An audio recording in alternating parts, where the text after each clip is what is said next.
Lahore Qalandars versus Hyderabad Kingsmen. Lahore is starting off their PSL season 11 journey as defending champions of the tournament, and the cherry on top is that they are starting it off at their home ground, which is a very big confidence booster for Lahore Qalandars concerning the side that they are going to play against, which is Hyderabad Kingsmen, जो कि एक comparatively weaker side लग रही है as compared to Lahore Qalandars, who've got a pretty decent and stronger squad courtesy of their core, जिनकी वजह से उनको बहुत ज़्यादा ट्रोल भी किया जाता है, बहुत ज़्यादा क्रिटिसाइज भी किया जाता है, बिकॉज रिटेंशन अगर आप देखें तो उसमें सिकंदर रजा को रिटेन किया, शाहीन आफरीदी, अब्दुल्ला शफीक एंड मोहम्मद नईम, ठीक है। तो मतलब अपनी पूरी कोशिश की कि उस फैमिली को बरकरार रखें।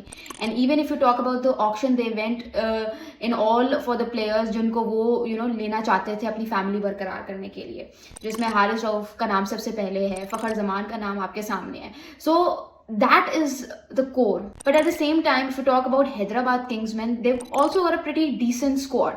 बस ये है कि अगर when you try to generate a playing 11 out of that squad, तो उसमें थोड़ी सी मुश्किल पेश आती है, बिकॉज आपको समझ नहीं आता कि टॉप ऑर्डर में किसको खिलाएं, मिडिल ऑर्डर में किसको खिलाएं। बट अगर आप थोड़ा सा प्लेइंग 11 बनाने की कोशिश करें तो बहुत शानदार प्लेयर्स उनके पास भी हैं, इन साइम अयूब, इन मां सदाकत। मोस्ट इंपॉर्टेंटली जो लाहौर कलंदर्स का हाल है वो कहीं ना कहीं हाल है हैदराबाद किंग्समैन के ओनर का। उन्होंने भी पूरी कोशिश की है कि जो शिकागो किंग्समैन है उधर जो उनकी फैमिली है उसको पीएसएल में भी एडजस्ट करने की कोशिश करें। A lot of players in Hyderabad are USA based, तो ये कि वो भी बहुत तगड़े प्लेयर्स हैं, उनका स्क्वाड भी बड़ा तगड़ा है। इट्स जस्ट कि उनको भी जेल इन होने में थोड़ा सा टाइम लगेगा। शाहीन की captaincy is what you dream of a wonderful captain. Like Shaheen का जो कॉन्फिडेंस है वो बताता है कि भाई शाहीन ने 3 ट्रॉफीज कैसे बैक की हुई हैं। याद होगा आपको PSL X में जब उनको काफ़ी मतलब क्रिटिसाइज किया जा रहा था तो उन्होंने कहा था कि भाई इनको फाइनल में देख लेंगे, and he was trolled for that a lot. But आपके सामने कैसे he ended up winning the trophy. तो लाहौर के पास एक ये भी एज है कि उनका कप्तान बड़ा एक्सपीरियंस है, उसको पता है कि मैंने कब क्या बॉलिंग चेंजेस करने। मोस्ट इंपॉर्टेंटली वो ऑन फील्ड सिचुएशन के हिसाब से जिसे कहते हैं अपनी कैप्टनसी में चेंजेस करते हैं, फिर चाहे आप बैटिंग रोटेशंस की बात करें या बॉलिंग रोटेशंस की बात करें।